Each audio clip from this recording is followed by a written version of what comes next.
Olá, meus queridos amigos e amigas, estou de volta com um novo vídeo. Esse vídeo é um vídeo especial, atendendo ao pedido da nossa querida Bárbara, do canal Livros Ácidos da Bárbara, que deixou um comentário num dos nossos últimos vídeos, pedindo que falássemos um pouco sobre a cultura brasileira, porque somos como somos, falar um pouco sobre a questão do jeitinho brasileiro, do futebol, do carnaval, das bundas, cultura da bunda. É um tema muito complexo, mas ao mesmo tempo é um caldeirão de polêmicas.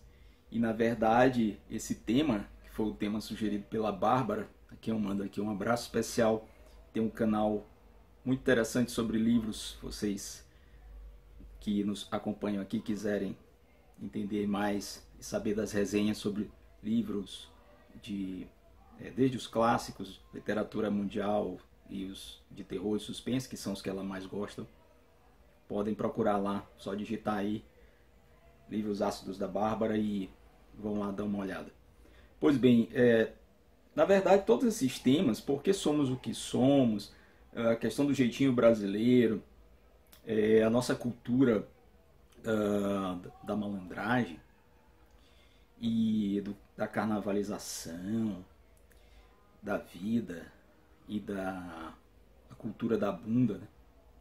Que é também muito e abusivamente explorada em todos os meios, né? Desde a cultura mais formal, digamos, na literatura, no teatro, no cinema, até mesmo no trato social, né, nos costumes.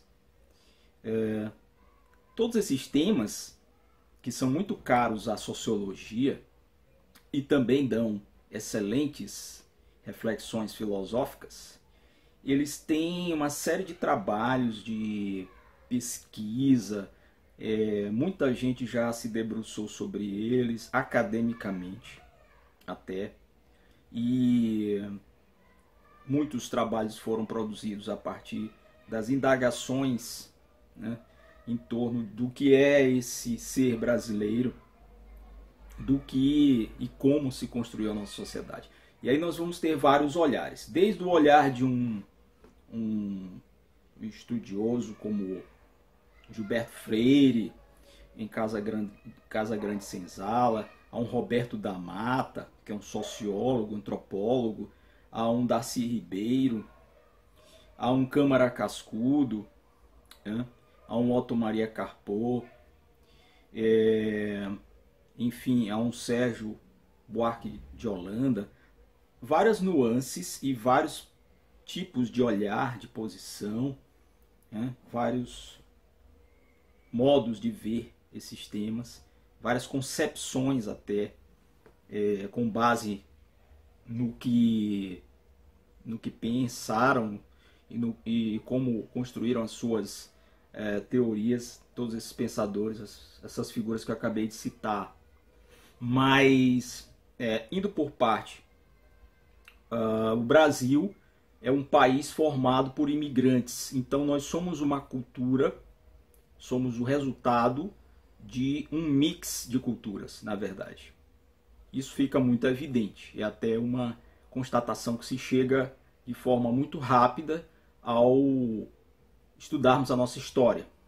Nós somos o resultado de um mix de culturas. O Brasil é um país de imigrantes. Nós fomos formados, obviamente, por uma base que era nativa, que eram os moradores originários dessa terra, que são os indígenas, que com todas as tribos que habitaram desde a Mata Atlântica até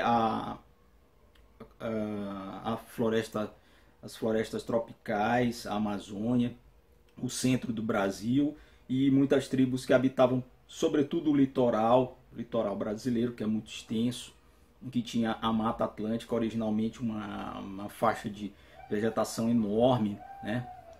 Então, essas pessoas eram a base do nosso continente, da população que formaria o nosso país continente. E depois todos aqueles que vieram aqui, os portugueses, os espanhóis, os italianos, os alemães, os poloneses, os japoneses, os coreanos. E bem depois agora os chineses e outros povos que têm vindo ao Brasil. Os árabes também tiveram sua contribuição inegável. Então isso forjou um país que é um mix de culturas. E é um país dos trópicos, mas que por ser um país com dimensões continentais acabou gerando ou criando a ideia de que nós somos vários Brasis dentro de um Brasil. Isso também já se discutiu muito em sociologia e em história. Pelo tamanho do continente, pelo tamanho do país, que é um país-continente, nós temos vários Brasis dentro de um Brasil. Tem partes do Brasil que você acha que deu mais certo ou deram mais certo do que outras. Partes que ainda estão num processo lento de desenvolvimento, outras que estão num patamar mediano, enfim. Mas o processo civilizacional parece que não se consolidou de todo, né? Ainda existem várias etapas que nós temos que superar e que já devíamos ter superado. Mas aí a análise iria para um outro campo que daria muito pano para manga e eu levaria um tempo enorme para destrinchar. Enfim, então o primeiro plano para se entender o que nós somos é que nós somos esse país de imigrantes. Então nós recebemos todas essas influências e conseguimos fazer um mix. Ou seja, nós fizemos um caldo com todas essas culturas. Nós misturamos, nós não separamos de todo, ou não criamos bolsões, né?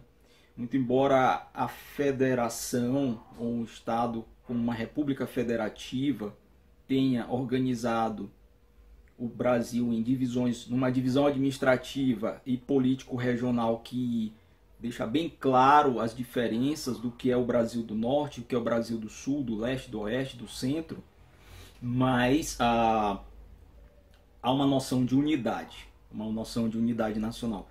Talvez por isso nós nunca tenhamos de fato nos separado e continuamos a nos manter enquanto povo, enquanto cultura, enquanto nação. E isso é muito forte, devemos isso também à história toda que nós tivemos do Império, que teve a sua parcela de contribuição ao organizar o país nas bases daquilo que ele se tornou, e depois veio o período republicano e todos aqueles outros períodos que nós bem conhecemos na nossa história. Mas a unidade em torno da língua, do idioma, que é o mesmo no Brasil todo, e isso foi muito importante para nós nos tornarmos quem nós somos. E a capacidade de sermos maleáveis, flexíveis, a ponto de, enquanto seres sociais, recebermos esse alter, esse outro, dentro da nossa cultura e do nosso país, dos limites do nosso país, como parte integrante desse todo chamado Brasil. E a sociedade brasileira é nada mais nada menos do que esse caldo cultural, essa diversidade de culturas que interdialogam e que criam esse amálgama chamado brasileiro.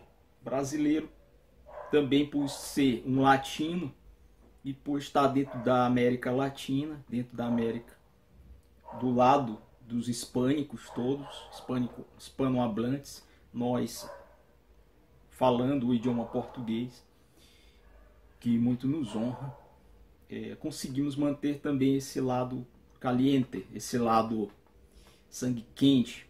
E aí passamos para um outro aspecto desse tema, que é como conseguimos ser tão violentos a partir de uma concepção de que éramos homens cordiais, né? Que foi até interpretado erroneamente no sentido de que o brasileiro por essência é uma figura cordial, mas cordial vem de coração.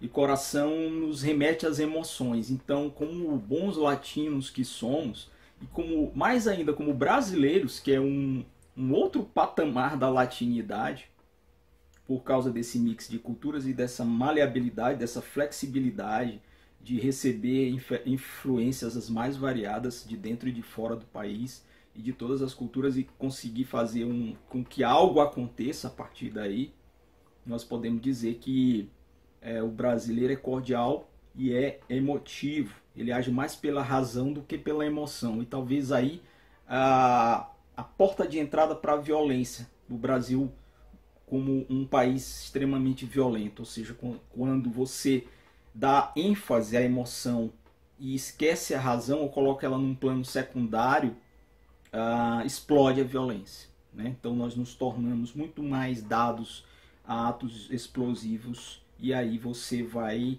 também transbordar isso para um outro nível, que não é também uma generalização, até porque nós não podemos trabalhar com generalizações quando fazemos uma análise mais aprofundada do que nós somos, mas isso e explica em grande parte porquê desse traço da nossa cultura.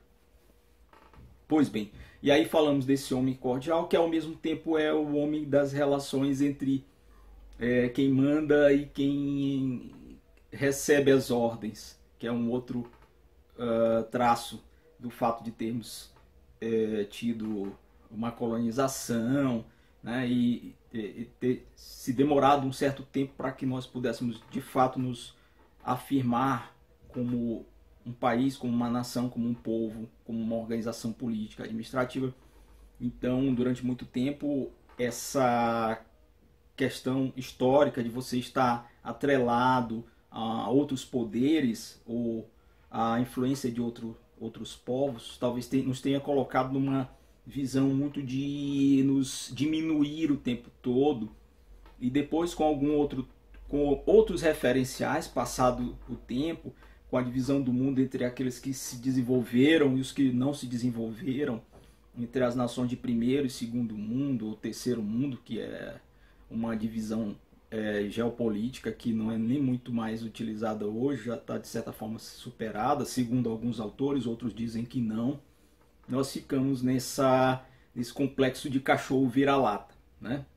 Complexo de vira-lata, você sempre tende, e isso também não generalizando, mas com um traço dessa cultura de subalternidade, de você achar que é sempre inferior a outras culturas, que também não é verdade. Isso não pode ser levado em conta, porque o mundo é muito rico e as características de certos povos se equivalem em muitos aspectos, outros talvez não. E aí vem um outro traço desse tema, do aspecto desse tema que a gente está trabalhando, que é a questão de nós dizermos que nós somos um povo do jeitinho. O jeitinho brasileiro é nada mais nada menos, a partir daquilo que eu penso, né? Como um resultado também dessa maleabilidade, desse jogo de cintura que o brasileiro desenvolveu para dar conta de suas próprias carências. O jeitinho brasileiro, ele pode ser lido de duas formas, como a forma de você burlar a lei, ou de você querer se dar bem e atingir um objetivo pelo caminho mais curto, que é a leitura que muitas vezes se faz e também está atrelado a esse complexo de vira-lata.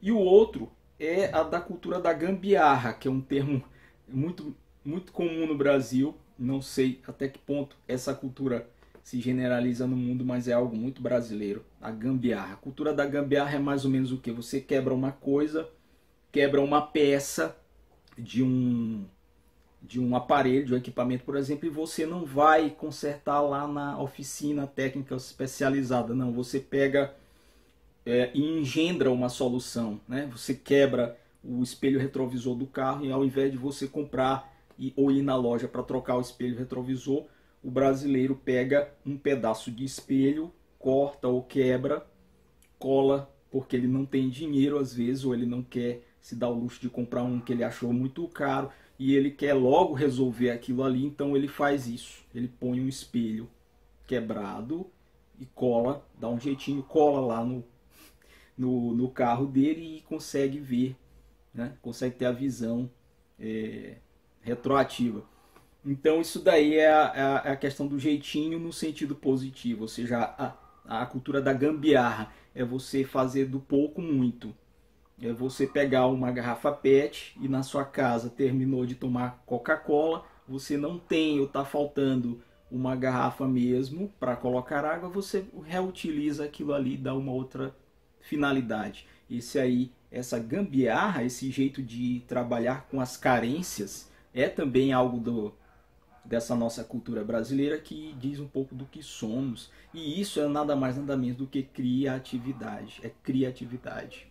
Criatividade pura, que alguns povos, pela sua forma de pensar, não vão fazer isso nunca, porque eles vão simplesmente procurar aquele item que quebrou e comprar um novo. Ou eles vão aguardar o tempo necessário para que aquilo fique pronto, vai consertar e depois vem como novo. E nós não, a gente tem sempre aquela premência, aquela urgência, não tem que ser logo agora, mas não dá, então vamos fazer de outra forma. Então eu acho que isso daí demonstra, na verdade, uma criatividade imensa e uma capacidade de flexibilizar, de ser maleável ante a certos problemas da vida cotidiana que você desenvolve a partir justamente do que não tem. Porque se nós tivéssemos tudo à mão, esse tipo de resposta social, esse tipo de inteligência social não aconteceria nunca. E o brasileiro trabalha muito com isso. O latino, de um modo geral, o sul-americano também tem muito disso, dessa cultura da gambiarra ou dessa cultura do jeitinho. Os Estados Unidos, por exemplo, também tem sua cultura do jeitinho. A gente costuma falar da nossa, mas, e aí indo para o lado pejorativo, a leitura negativa que se faz desse jeitinho brasileiro, a figura do vigarista, né, na cultura norte-americana seria mais ou menos o que a nossa a do malandro, que está associado ao jeitinho malandro, que está na obra de Jorge Amado, que está no cinema brasileiro da década de 80, 70, e que está nas novelas, de um modo geral. Ele é aquele indivíduo que consegue sempre se sair das situações, dos embaraços, de alguma forma não convencional. E às vezes ele trapaceia, ou às vezes ele se esquiva e sempre se dá bem, no final das contas. Os Estados Unidos tem a figura do vigarista, que era aquele cara que saía vendendo uma poção mágica, um elixir, um xarope, né? E ele ia em vários lugares, cidades pequenas do interior, numa carroça, levando o veneno de cobra como sendo um remédio mágico que tinha solução para tudo. Você tomava, ficava bom da sua doença. E aí ele chegava ali, fazia um circo, fazia uma teatralização, colocava a carroça, chamava todo mundo da cidade, falava dos efeitos milagrosos daquele elixir, vendia aquilo ali, as pessoas compravam, ele pegava o dinheiro de todo mundo, entrava na carroça e ia embora. Depois as pessoas vão descobrir que aquele remédio, que primeiro não era remédio, não tinha efeito nenhum efetivo, enfim, era um placebo, não tinha efeitos curativos nem nada. Então esse é um vigarista. O vigarista o que é? O vigarista é um malandro. O brasileiro tem a ideia da malandragem, então isso mostra para vocês que outros povos também têm seus malandros. Não somos só nós que somos malandros. Não é só a nossa cultura que desenvolve alguma espécie de burla ou de fraude. Todas as culturas têm seu modelo arquetípico daquele que faz as coisas erradas, né? Fazem as coisas erradas. E passando a outra questão, bem, a questão do caráter nacional, da carnavalização. Nós temos como marca também da nossa cultura o fato de sermos muito abertos ao novo, pelo menos de um modo geral, nas nossas relações interpessoais. Então somos, como regra, um povo muito dado a falar, a se relacionar, a fazer amizade mais facilmente, a conversar com as pessoas, a ter contato físico, pessoal, olho no olho, tete a tete. E esse aspecto também da cultura brasileira, que nos diz muito sobre o que somos, também está associado aos outros de alguma maneira e está associado diretamente à formação da cultura brasileira, do povo brasileiro. O povo brasileiro surgiu desse mix, como eu falei, dessa mistura de povos, e dadas as condições que nós nos desenvolvemos enquanto nação e as formas que nós tivemos que encaminhar, né, os caminhos que nós tivemos que trilhar para nos construir enquanto sociedade, criou muito essa noção de que a vida ela tem que ser vivida como se fosse uma festa, um estado de êxtase constante, de festejar a vida, né? E por isso a importância dos feriados. O brasileiro gosta muito dos feriados, que é o momento do dolce far niente, de não fazer nada, de estar com os amigos, de ir para a beira da praia, de tomar uma cerveja, de passear, de conversar, de jogar bola. E aí entra tudo aquilo que tem ligação com uma vivência hedonista da vida, ou seja, um hedonismo, ou seja, a sensação de prazer, colocar o princípio do prazer, o prazer em primeiro plano, é uma característica do nosso povo e da nossa cultura. E tudo aquilo que está associado ao prazer, geralmente é muito bem recebido.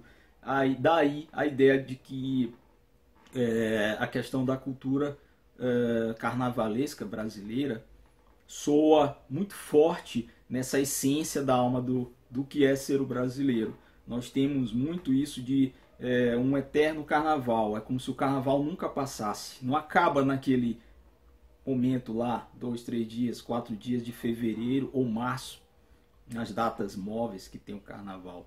Não, ele é um elemento da cultura brasileira. Por isso a vivência é como se a vida fosse esse eterno palco de carnavalização. É bom ou é ruim? Eu não posso responder. Pelo menos não quero me propor a dar essa resposta, porque poderia parecer um pouco pedante da minha parte querer responder uma questão tão complexa. Eu prefiro colocar a questão: é bom ou é ruim? Né? Mas já sinalizando para alguns pontos, bem, depende como a gente vai entender isso. Se viver a vida com mais alegria, com mais intensidade, que é uma das propostas, ou é uma das marcas essenciais da brasilidade, e daí o sorriso, e daí a fala fácil, e a facilidade de se abrir para tratar com outras pessoas, para fazer amizades, para constituir grupos, para fofocar, para falar dos outros, para jogar a conversa fora. Isso tudo é muito relativo, né? Mas de toda forma há uma força muito grande nesse estilo de vida. A gente não pode negar que entre o formalismo e o rigor, a rigidez, a frieza de certos tipos humanos e o calor e a abertura que temos nós, que temos essas características, e outros povos que têm características semelhantes, de abraçar os outros, de tocar, de falar gesticulando, né, de gesticular demais, de falar alto, de fazer barulho, isso tudo, se for analisado por um determinado ângulo, não deixam de ser características muito interessantes. Agora, quando o carnaval vira um escapismo, como todo escapismo, quando ele fica em evidência e vira um escape à vida produtiva, um escape à vida que faz com que as coisas se movam, que as peças das engrenagens se movam, que o Brasil progrida e que as coisas sigam em frente, aí eu acho que é um pouco complicado você viver eternamente nessa carnavalização de tudo. A vida é uma festa, tudo é motivo para fazer uma festa. Qualquer reunião, qualquer data, qualquer jogo de futebol, né, que é uma outra questão. Futebol também está atrelado muito a essa visão de uma vida prazerosa, hedonista, e que tem como meta essa expansão de um mundo não do trabalho, né, ou de uma visão de mundo que não está atrelada muito mais a um prazer do que a uma obrigação, enfim. Não vou entrar muito na questão do futebol, mas o futebol, isso aí já se foi, muito já se falou, já se escreveu sobre isso, né? Sobre essa ligação visceral que o Brasil tem com o futebol. Isso daria espaço para um outro vídeo e eu não vou avançar muito sobre esse tema, mas é outro traço da nossa cultura muito forte que nós não podemos negar. Ele vai continuar existindo ainda durante muito tempo. Acho que não é também para ser visto como algo necessariamente negativo. Vamos ver também pelo lado do campo esportivo, do lado da prática de uma atividade física, do lado de um senso do lúdico, uma experiência com o lúdico, que é a arte de jogar com uma bola nos pés, enfim, dos movimentos do corpo, da arte de você driblar, né? A questão da ginga. Então tudo isso, de alguma forma, se você for fazer uma análise mais detalhada, mais calma, você vai ver que são coisas que se interligam.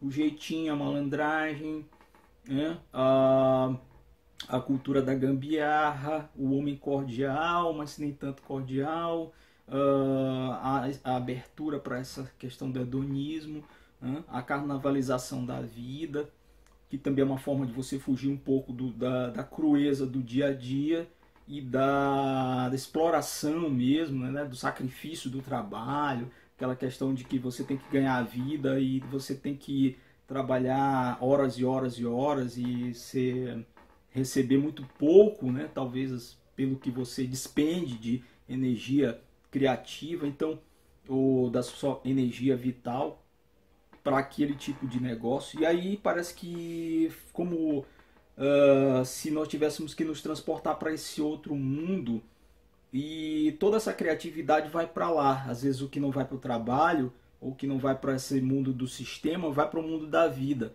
E aí no mundo da vida você encontra todas essas instâncias emotivas, lúdicas, estéticas, artísticas que definem de alguma forma o que nós somos.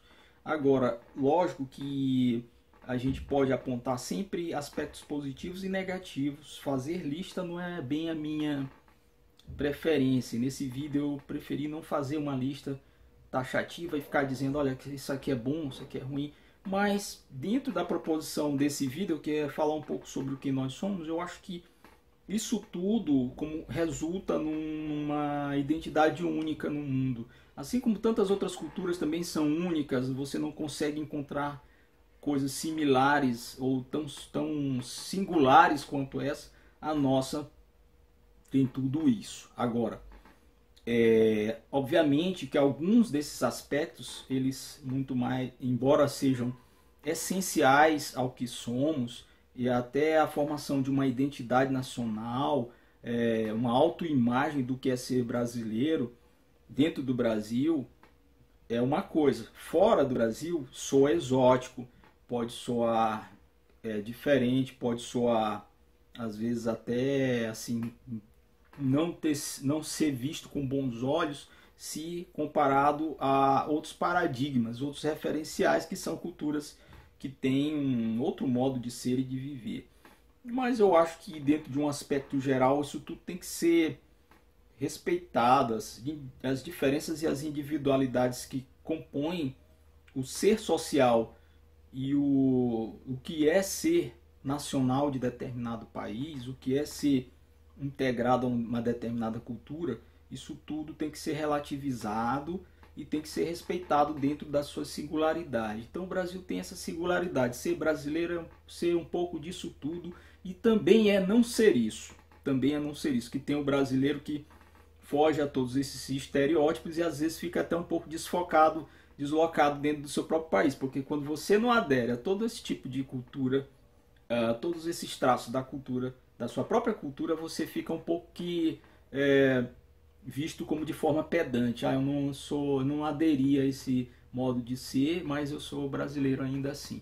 Mas talvez esse seja o grande trunfo para a construção de uma sociedade singular mesmo em relação ao mundo. E se todas essas capacidades criativas que estão ligadas a essas características do que é ser brasileiro puderem ser canalizadas para aquilo que a gente tem de melhor, para a ciência, para a arte, para o trabalho, para o desenvolvimento, para a construção de uma política mais cidadã, enfim, para impulsionar o Brasil para novos rumos e para se colocar também em xeque, começar a refletir sobre isso o tempo todo, sobre o que nós queremos ser, o que nós somos, o que nós fizemos de nós mesmos a partir de toda a nossa história, deve ser uma pauta constante na vida nacional. Era esse o vídeo de hoje, um pouco mais longo, mas interessantíssimo, gostei muito de fazer. Espero que vocês continuem nos seguindo nas nossas redes sociais. Estamos aqui com o nosso canal. Grande abraço para todos e até a próxima. Muito obrigado, tchau.